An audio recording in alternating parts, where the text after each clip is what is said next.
Hello guys, so welcome back to फार्मालाइट।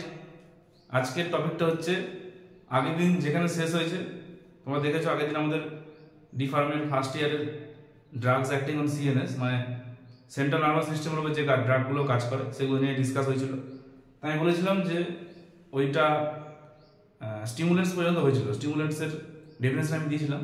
তো তারপর থেকে জাস্ট শুরু হবে আজকে, একদম ঠিক তারপর থেকে স্টিমুলেন্টসের পর থেকে আজকে আমাদের শুরু হবে। তো স্টিমুলেন্টসের পরে দাও কি আছে, ডিপ্রেসেন্টস। আচ্ছা, স্টিমুলেন্টটা আগে বলে দিচ্ছি। স্টিমুলেন্টটা কি ছিল? স্টিমুলেন্ট মানে কোনো কিছুকে বাড়িয়ে দেওয়া বলেছিলাম। তাহলে স্টিমুলেন্টস মানে এমন কিছু ড্রাগ যেগুলো আমাদের সিএনএস এর যে অ্যাক্টিভিটি সেগুলোকে বাড়িয়ে দেবে, ঠিক আছে? ওর ডেফিনেশন ছিল। আজকে হচ্ছে ডিপ্রেসেন্টস।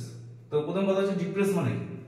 ডিপ্রেস মানে সবাই জানো কথাটা, এই টার্মটা সবাই জানে। ডিপ্রেস মানে হচ্ছে মাথা বা ব্রেন একদম ডিপ্রেস হয়ে যাচ্ছে, মানে মানসিক অবসাদ যেটাকে বলে। মানসিক অবসাদ, মেজাজ খিটখিটে, মন ভালো নেই, মেজাজ ভালো নেই, কোনো কারণে একটা দুশ্চিন্তা, ভয় একটা কাজ করছে, ঠিক আছে? তো সেই রকম অবস্থাকে হচ্ছে ডিপ্রেসড অবস্থা। এবার ডিপ্রেসেন্ট, তাহলে এটা কি করে? It slow down the activity in the CNS and can cause feeling of drowsiness, relaxation and sedation. তাহলে ডিপ্রেশন হচ্ছে এমন ধরনের ওষুধ যেগুলো কি করে আমাদের সিএনএস এর যে অ্যাক্টিভিটিগুলো সেগুলো, যেমন কি কি ফিলিংস আছে আমাদের, ফিলিংস যেগুলো হচ্ছে ড্রাউজিনেস, রিল্যাক্সেশন, সিডেশন, এগুলো কি করে আমাদের স্লো ডাউন করবে। স্লো ডাউন করার মানে কি? কমিয়ে দেওয়া। তাহলে আমাদের যে ড্রাউজিনেস আছে, রিল্যাক্সেশন আছে, সিডেশন আছে, এগুলো মানে কি? ড্রাউজিনেস মানে হচ্ছে একটা সবসময় ঘুম ঘুম ভাব, মানে কোনো কিছুতে ইচ্ছা নেই, একটা মন মরা ভাব একটা রকম। রিল্যাক্সেশন মানে তাই ওরকম টাইপের রিল্যাক্সড, একটা রিল্যাক্সড মুডে আছে। এই আসলে এই টার্মগুলো কি বলতো, ড্রাউজিনেস হোক, রিল্যাক্সেশন হোক, সিডেশন হোক, ব্যাপারগুলো জিনিসগুলো সব একই রকম। টার্মগুলো হয়তো আলাদা, ইংলিশ নামগুলো আলাদা, কিন্তু জিনিসগুলো সব একই রকম। মানে মানসিক অবসাদকে কমায়। মানে ধরো যখন ঘুমের ওষুধ খাই, যখন কোনো ঘুমের ওষুধ খাই তখন কি হয়, মানে মাথাটা ঠিক, মাথাটা একদম নিস্তেজ হয়ে পড়ে, যেন ঘুম ঘুম পাচ্ছে একটা ভাব আসে। তো সেইগুলি হচ্ছে ড্রাউজিনেস, রিল্যাক্সেশন, মানে একদম শরীর নেতিয়ে পড়ে তারপরে ঘুম এসে যায়। তো সেগুলোই লেখা আছে। এক্সাম্পল কি? অ্যালকোহল আর কি বারবিটুরেটস। তো দেখবে অ্যালকোহল জিনিসটা একদম ইজি, যে কোনো জিনিস। অ্যালকোহল মানে কি? মদ জাতীয় জিনিস। তা খেলেই লোক কি হয়, নেশার মতন হয়ে যায়। দেখতেই পাও তোমার রাস্তাঘাটে লোক শুয়ে উঠে পড়ে আছে। তাহলে অ্যালকোহল, বারবিটুরেটস, ওপিওয়েডস, এগুলো সমস্ত কি ডিপ্রেশন জাতীয় জিনিস। এরপর আছে কি অ্যান্টিসাইকোটিক্স। সাইকোটিক্স আমি বলেছিলাম যে সাইকিয়াট্রিক পেশেন্ট যারা মানে মানসিক অবসাদে ভুগছে, যাদের মাথার সমস্ত প্রবলেম, প্রচুর প্রবলেম আছে, মানে আর কি পাগলের ওষুধ আছে আর কি বলে। অ্যান্টিসাইকোটিক্স এর জিনিসটা কি? হুইচ আর অ্যান্টিসাইকোটিক্স বা ইট বলা যায় it is used to treat mental disorders such as schizophrenia and bipolar disorder. আচ্ছা, এখানে দুটো নতুন টার্ম আছে। কি কি টার্ম? সিজোফ্রেনিয়া আর আছে বাইপোলার ডিসঅর্ডার। এই দুটো টার্ম কি? এই সেই একই জিনিস, আমি বলবো সেই একই জিনিস। কারণ সিজোফ্রেনিয়া, বাইপোলার ডিসঅর্ডার কি জিনিস? যখন এটা এমন একটা অসুবিধা, মানে এমন একটা অসুখ যখন লোক খিটখিট হয়ে যায়, মানে একদম কি বলবো, পাগলের মতো। পাগলের একদম লাস্ট স্টেজ আর বলতে গেলে। মানে ধরো কারোর সঙ্গে কোনো কথা বলছে, কেউ নেই হলো, সামনে কেউ নেই, তাও কথা বলে যাচ্ছে। ধরো একটা জিনিস করেছে একটু আগে, তাকে যখন জিজ্ঞাসা করলো সে ভুলে গেছে। এরকম টাইপের জিনিস, মানে লস অফ মেমোরি বলা যায়, যে মেমোরি লস হয়ে যাচ্ছে। তারপরে কারোর সঙ্গে একাই যেন বকছে, অথচ কেউ নেই, তার পাগলের মতন একটা হাব ভাব সবসময়, চুল উস্কো, কোনো খিদে নেই, সারাক্ষণ ঘুম ঘুম ভাব। এগুলি হচ্ছে কি সিজোফ্রেনিয়া আর বাইপোলার ডিসঅর্ডার। এগুলোর মানে কজ আমি বললাম, এগুলো আর কি দেখা যায় সিমটম, এই দুটো জিনিস। তাহলে এই গেল schizophrenia, bipolar disorder. It blocks the neurotransmitter, ঠিক আছে? আমাদের মানুষের মাথায় অনেক নিউরোট্রান্সমিটার কাজ করছে। সেই সমস্ত নিউরোট্রান্সমিটারকে কি করে, তাদের অ্যাকশনগুলোকে ব্লক করে দেয় অ্যান্টিসাইকোটিক। এবার সেই সমস্ত নিউরোট্রান্সমিটার যদি কাজ না করতে পারে তাহলে কি হবে, আমাদের সেই জিনিসগুলো, মানে এই সিজোফ্রেনিয়া বলো বা বাইপোলার ডিসঅর্ডার বলো, সেগুলো হবে না। মানে ধরো যে কোনো কাজই আমরা করি না কেন, যে কোনো কাজই, তার ইম্পালসটা কিন্তু প্রথমে ব্রেনে আসে। তো ব্রেনের যে ইম্পালসটা আসছে, সেই ইম্পালসটা যদি কাট অফ করে দেওয়া যায়, তো সেটা কাট অফ করে দিলেই আমাদের কি ব্রেনে ইম্পালস যাবে না। এবার ব্রেনে ইম্পালস না গেলে কি আমরা অ্যাক্টিভিটিটা করবো না, সেই কাজটা আমরা করবো না। ধরো যে পাগল, সে পাগলামো করছে, তার ব্রেনে একটা ইম্পালস আসছে, সেই ইম্পালসটাকে কাট অফ করে দেবো। তো সেইগুলো হচ্ছে এরকম টাইপের ড্রাগগুলো করে, যে অ্যান্টিসাইকোটিক বলো, অ্যান্টিডিপ্রেসেন্টস আছে। এবার হচ্ছে অ্যান্টিডিপ্রেসেন্টস। তাহলে ডিপ্রেসেন্টস এর আগে হচ্ছে অ্যান্টি আছে। তাহলে কি এটার যে কাজ পুরো উল্টো কাজ এখানে হবে।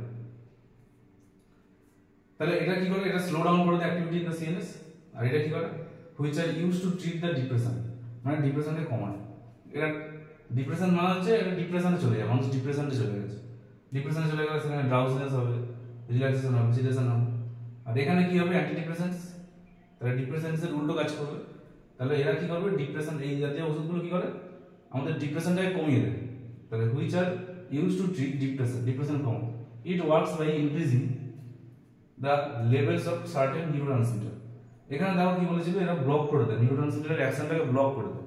আর এখানে কি বলছে, এরা রিডিউস করে দেয়। জিনিসটা কিন্তু ভালো করে বুঝতে হবে, ব্লক করে দেওয়া আর রিডিউস করে দেওয়া কিন্তু এক জিনিস না। ব্লক করে দেওয়া মানে কি, ব্লকেজ মানে কেউ আসতে পারবে না, পুরো ব্লক। যেমন ফোনে আমার কল ব্লক করে রাখি অনেকে, তার মানে কি কল কিন্তু আসতে পারবে না। এবার ফোনে ওইরকম সিস্টেম নেই যে হালকা আবার পার্সিয়াল ব্লকেজ, এরকম কোনো অপশন নেই, এখানে সেটা আছে। এখানে কি হয়, কোথায় গেল, আচ্ছা, works by increasing the levels of certain neurotransmitter. এখানে কি করে, নিউরোট্রান্সমিটারের যে লেভেল সেটাকে হালকা ইনক্রিজ করে দেয়। Neurotransmitter, it works by increasing the levels of certain neurotransmitter. তাহলে নিউরোট্রান্সমিটারের যে অ্যাকশন, যে লেভেল আছে সেই লেভেলটাকে হালকা বাড়িয়ে দিতে পারে ইন দ্য ব্রেনে। এক্সাম্পল কি, সেরোটোনিন অ্যান্ড নরএপিনেফ্রিন, এই দুটো ড্রাগ। এবার আছে কি, অ্যানজাইটিস। অ্যানজাইটিস কি, which are use to treat the anxiety disorder. আচ্ছা, নামটা দেখে কিন্তু বোঝা যাচ্ছে, নামটা দেখে কিন্তু অনেকটা জিনিস বুঝে ফেলা যায় যে অ্যানজাইটি কতটা আছে। তাহলে অ্যানজাইটি মানে কি, সেই একই জিনিস, মানসিক অবসাদ, চিন্তা, দুশ্চিন্তা করা, এগুলি হচ্ছে অ্যানজাইটির লক্ষণ। তাহলে অ্যানজাইটিস হচ্ছে সেই সমস্ত ড্রাগ যেগুলো অ্যানজাইটিকে ঠিক করে, অ্যানজাইটি ডিসঅর্ডার ঠিক করে। It works by reducing the activity of the amygdala, a part of brain that is involved in fear response. এবার এই জিনিসটা কি, অ্যামাইগডালা কি জিনিস, এইটা হচ্ছে ব্রেনের একটা পার্ট, যে পার্টটা আমাদের কি করে, ফিয়ার রেসপন্সের জন্য কাজ করে। মানে আমরা যখন ভয় পেয়ে যাই, ভয় পাওয়ার প্রধান কারণ হচ্ছে এই জিনিসটা থাকে বলে, এই অ্যামাইগডালা বলে একটা পার্ট আছে, সেই পার্টের অ্যাক্টিভিটির জন্য আমরা ভয় পাই। তো এদের মেন কাজ হচ্ছে এই যে পার্ট আছে, ব্রেনের যে পার্টটা, এইখানে যে ইম্পালসগুলো কাজ করছে, এইখানে ইম্পালসটাকে পুরো ব্লক করে দেওয়া। মানে এখানে যদি ইম্পালস না যায়, এখানে যদি ইম্পালস না যায়, তাহলে কি আমরা ভয় পাবো না। তো ভয় না পেলে কি হবে, অ্যাংজাইটিস কাজ করবে। ভয় পাওয়া মানে শুধু ভয়ের জন্য না, অনেক কিছু আরও আছে। ধরো যখন আমরা কোনো টেনশনে থাকি, দুশ্চিন্তা থাকি, তখন কি হচ্ছে, তখন আমাদের এই সমস্তগুলো মানে অ্যাংজাইটি ডিসঅর্ডারগুলো দেখা যাচ্ছে।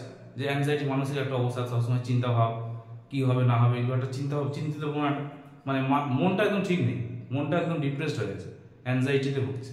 তো তখনই হচ্ছে এইরকম অ্যামাইগডালা যে পার্ট আছে ব্রেনের, সেই সমস্তগুলো অ্যাক্টিভেট হয়ে যায়, প্রচুর পরিমাণে অ্যাক্টিভেট হয়েছে।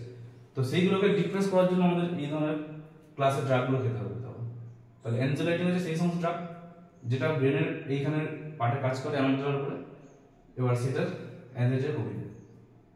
তো এই গেল 4-5টা ভাগ। এটা কিন্তু ডেফিনেশন একটা পরীক্ষা আসে, তো পরীক্ষা আসলে তোমরা কিন্তু আরামসে লিখতে পারবে। এগুলো খুব একটা কিছু মুখস্থ হওয়ার জিনিস নেই, জিনিসটা পড়লে কিন্তু নিজে বানিয়ে লিখতে পারবে, কারণ সমস্ত কিন্তু রিলেটিভ টার্ম একদম। যদি বলো অ্যানজাইটি, ডিপ্রেশন, অ্যান্টি ডিপ্রেশন, এগুলো কি একটা রিলেটিভ টার্ম, কাছাকাছি, খুব ক্লোজ। এবার যেটা আসবো সেটা হচ্ছে অ্যানাস্থেটিক্স। ঠিক আছে, দেখবে অ্যানাস্থেটিক্স আমি লিখিয়েছিলাম, ওই ক্লাসিফিকেশনের মধ্যে ছিল অ্যানাস্থেটিক্স। এবার অ্যানাস্থেটিক্স কোনগুলো, অ্যানাস্থেসিয়া মানে আমি আগের ক্লাসও বলেছি যে অজ্ঞান করে দেবো। অ্যানাস্থেসিয়া মানে অজ্ঞান করা, সহজ কথা। অজ্ঞানের করার দুটো ভাগ আছে, একটা হচ্ছে পার্সিয়াল অজ্ঞান করা, মানে যখন কোনো হালকা ধর অপারেশন, মানে দাঁত তোলা, এটা একটা হতে পারে পার্সিয়াল, মানে সেই জায়গাটা শুধু অবশ করবে, দাঁতের জায়গাটা অবশ করবে। ধরো কোনো জায়গায় কোনো মাইনার কোনো অপারেশন, মানে একদম খুব ছোটোখাটো অপারেশন হবে, তো সেই জায়গাটাকে শুধু অবশ করবে। তাহলে দু রকমের অ্যানাস্থেটিক্স পাওয়া যায়। তাহলে this drugs are use to induce anaesthesia which is a temporary loss of sensation. তাহলে অ্যানাস্থেসিয়া কি জিনিস, একটা temporary loss of sensation or awareness. আমাদের যে অ্যাওয়ারনেস আর সেন্সেশন সেটাকে টেম্পোরারি ভাবে লস করে দেয়। এবার এটা দু রকমের হয়, কি কি, একটা লোকাল অ্যানাস্থেটিক্স, এক্ষুনি বললাম। লোকাল অ্যানাস্থেটিক্স কি, it blocks the sensation of pain in a specific area of the body.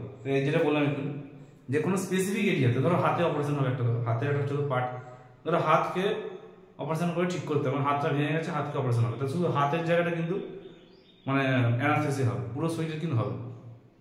কি ধরো দাঁত তোলা, অনেক সময় দাঁত যখন তোলা হয় তখন কিন্তু দাঁতের একটা ইঞ্জেকশন দিয়ে কিন্তু দাঁতটাকে অবশ করে দেওয়া, দাঁতের যে মাড়িটা আছে সেটা আপার হতে পারে, আবার লোয়ার হতে পারে। তাহলে অ্যানাস্থেটিক্স দু রকমের হয়। লোকাল অ্যানাস্থেটিক্স হচ্ছে স্পেসিফিক এরিয়াতে কাজ করে, বডি স্পেসিফিক এরিয়াতে। They are often used for dental procedure, এখন বললাম যেটা দাঁত তোলার ক্ষেত্রে, মাইনর সার্জিক্যাল অ্যান্ড ইনজেকশন। কোনো মাইনর সার্জিক্যালের ক্ষেত্রে, মাইনর সার্জারি খুব ছোটখাটো অপারেশন হবে সেই সমস্ত কেসে, আর ইনজেকশনের ক্ষেত্রে। আর একটা হচ্ছে জেনারেল অ্যানাস্থেটিক্স। জেনারেল অ্যানাস্থেটিক্স মানে পুরো শরীরটাকে মানে পুরো শরীরের একদম পুরো শরীরের anaesthetics. It causes a loss of consciousness, এটা তৈরি করে loss of consciousness and general loss of sensation throughout the body, পুরো শরীরে। তাহলে এটার কারণে কি হয়? এটার কারণে আমাদের সারা শরীরে লস অফ কনসাসনেস হয়ে যায়, পুরো শরীরটাতেই লস অফ কনসাসনেস, কোনো রকমের কোনো কনসাসনেস থাকে না, সেন্সেশন থাকে না পুরো শরীরে। They are use for minor surgery, child birth, বাচ্চা যখন জন্ম হয় মানে মায়ের পেট থেকে বাচ্চা সিজার করে বার করা হয় তখন কিন্তু তার পুরো শরীরকে কিন্তু মানে ইয়ে করতে হবে, অ্যানাস্থেসিয়া করতে, নাহলে কিন্তু হবে না। Here patient goes to complete unconsciousness, এখানে পেশেন্ট কিন্তু পুরোপুরি আনকনসিয়াসনেস চলে যায়। আর এটা কিন্তু একটা লাইফ রিস্ক থাকে, কারণ যদি খুব সাংঘাতিক কোনো অপারেশন হয়, তো যদি অ্যানাস্থেসিয়া অনেকক্ষণ ধরে চলে অ্যানাস্থেসিয়া পিরিয়ডটা, তাহলে সেক্ষেত্রে কিন্তু পেশেন্টের, এখন যদি অনেক উন্নত মডার্ন সায়েন্স, তো আগে এটা ছিল কিন্তু অ্যানাস্থেসিয়া ওই জন্য করা হয়। এবং ওই জন্য কি হয়, একটা যেখানে অপারেশন হবে সেই জায়গাটাই কিন্তু করা হয় পার্সিয়াল অ্যানাস্থেসিয়া, যেটা লোকাল অ্যানাস্থেসিয়া। তো এই গেল অ্যানাস্থেসিয়ার ভাগ। এরপর আছে অ্যানাস্থেটিক্স ক্লাসিফিকেশন। এই যে অ্যানাস্থেসিয়া, এটা গেল অ্যানাস্থেটিক্স করার মানে আমরা যে অ্যানাস্থেটিক্স করি সেটা দু রকমের হয়। এবার অ্যানাস্থেসি ড্রাগের ক্লাসিফিকেশন, মানে কি কি ওষুধ দেওয়া হয়, ওষুধগুলোর ক্লাসিফিকেশন কি? প্রথমে হচ্ছে যেটা বললাম লোকাল অ্যানাস্থেসিয়া। তো ওই লোকাল অ্যানাস্থেটিক্স গুলো কি কি ড্রাগ? একটা হচ্ছে লিডোকেইন, একটা হচ্ছে বুপিভাকেইন আর মিপিভাকেইন। আর আছে জেনারেল অ্যানাস্থেটিক্স, যেটার মধ্যে পড়ছে থায়োপেন্টাল সোডিয়াম, প্রোপোফল, সেভোফ্লুরেন, আইসোফ্লুরেন, এই চারটে। আরো আছে, এগুলো লিখলেই হয়ে যায়। আর আছে কি ইনহেলেশন অ্যানাস্থেটিক্স। এবার এইটা একটু আলাদা, এটা আলাদা কি ইনহেলেশন, মানে ইনহেল করে, মানে মুখের মধ্যে কিছু ইনহেল করে, কিছু একটা ইনটেক করে সেটাকে ইনহেলেশন মানে অ্যানাস্থেটিক্স করা হচ্ছে। এইগুলো কিন্তু ইনজেকশন দিয়ে বা কোনো ওষুধ দিয়ে, এই উপরে দুটো। কিন্তু এটা হচ্ছে ইনহেলেশন মানেই বুঝতে পারছো যে কোনো কিছু ইনহেল করা হচ্ছে মুখের মধ্যে, যেমন কি নাইট্রাস অক্সাইড আর হ্যালোথেন। আর একটা হচ্ছে কি ইন্ট্রাভেনাস অ্যানাস্থেটিক্স। ইন্ট্রাভেনাস অ্যানাস্থেটিক্স কি জিনিস? ইন্ট্রাভেনাস অ্যানাস্থেটিক্স মানে ইন্ট্রাভেনাস কথাটা মানে কি? ইনজেকশন একদম ভেনাসে, একদম ভেনে গিয়ে ডাইরেক্ট যদি ইনজেক্ট করা হয়, তো সেই সমস্ত যেগুলো অ্যানাস্থেটিক্স কাজ হয় সেগুলো হচ্ছে কি কেটামাইন HCl, মানে হচ্ছে কেটামাইন হাইড্রোক্লোরাইড, এটোমাইনেট, আর হচ্ছে মিডাজোলিন। তো এই গেল আমাদের আজকে পুরো অ্যানাস্থেটিক্সের ক্লাসিফিকেশন, অ্যানাস্থেটিক্সের ভাগ আর যা যা আছে। এরপর দিন যেটা হবে সেটা হচ্ছে পুরোপুরি একদম আমি স্ট্রাকচারে চলে আসবো, মানে এক একটা ড্রাগের স্ট্রাকচার কি, তার ইউজেস কি, তার কেমিক্যাল নেম, আইউপিএক নেম, কি কি কাজে লাগে, এইগুলো ডিসকাস হবে। তো আজকে মতো শেষ করলাম। Good night.